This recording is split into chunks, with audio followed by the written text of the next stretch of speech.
Back then, not sleeping, I lay awake thinking about women. Days of nothing. Look, everybody knows there's something wrong with them. Everybody's got an empty space, an absence.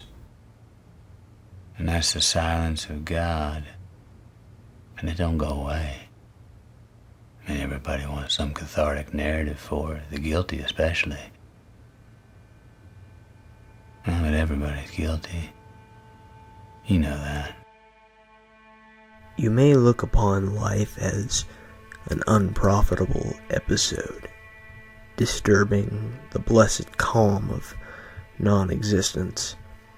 And in any case, even though things have gone with you tolerably well, the longer you live, the more clearly you will feel that, on the whole, life is a disappointment, nay, a cheat.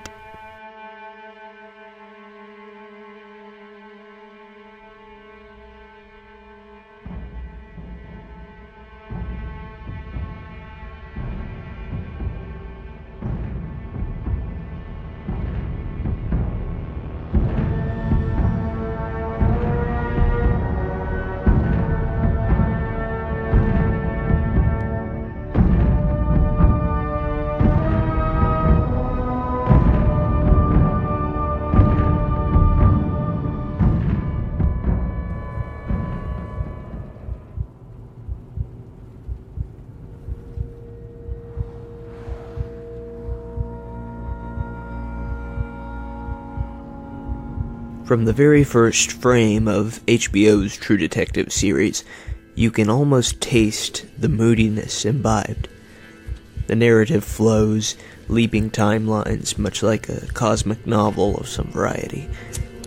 What little information that isn't expressed on the cinematographer's canvas is conveyed through the gravelly musings of Rustin Cole, his articulate philosophizings branching out in the climate of the story. Something taints the atmosphere, something less observable and more intrinsic to our higher mind. The methodical mind of a detective is disrupted by these elements, a concentration of the truths he knows and lives with. His own tortured psyche bears a strange resemblance to the occult forces in the case, a familiarity which crops up the deeper they dig.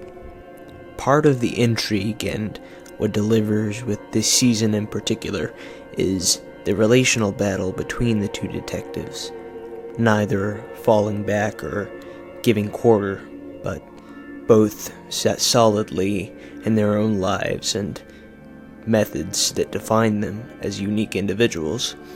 The clashing demeanors leave something to be desired, but despite Cole's errant ways, a kinship is forged. Every time I think you hit a ceiling, you just keep raising the bar. You are like the Michael Jordan of being a son of a bitch. Among other things, the driving factor that separates the series from others of the same kind is the entropy, the pausing and reflection on darker corners of our soul.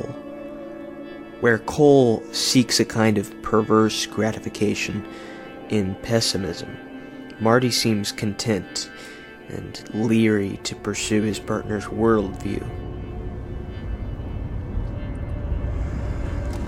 I think human consciousness was a tragic misstep in evolution. We became too self-aware. Nature created an aspect of nature separate from itself. We are creatures that should not exist by natural law. Rustin Cole is fully red-pilled, a symbol of enlightenment, but locked nevertheless in a mental prison where darkness appears to have the upper hand. The angst, the drunkenness, the jaded outlook on humanity, and collective consciousness all pointing to a place of pain and confusion. Someone once told me time is a flat circle. Everything we've ever done or will do, we're gonna do over and over and over again.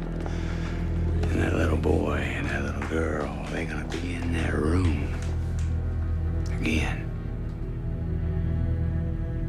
And again. And again.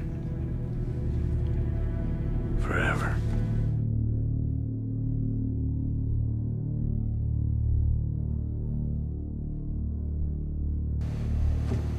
I can see your soul at the edges of your eyes. It's corrosive, like acid. You got a demon, little man. For him, the finality of Carcosa takes on a more personal meaning, his only catharsis to his long suffering and anguish. What at first seems like death soon becomes transformation, a tragic culmination, ending on a bittersweet note.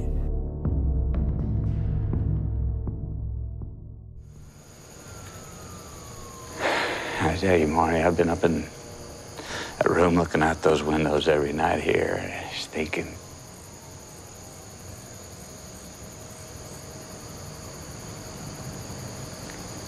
It's just one story. The oldest. What's that? Light versus dark. Well, I know we ain't in Alaska, but it appears to me that the dark has a lot more territory.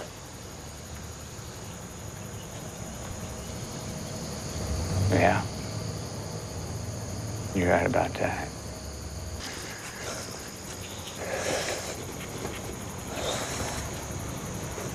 You know, you're looking at her on the sky thing. How's that? Well, once there was only dark. When you ask any lights went in. The emptiness that we confess in the dimmest hour of day. In a town, they make us sound like the low sad horn of prey. The bitter taste, the hidden face of the light.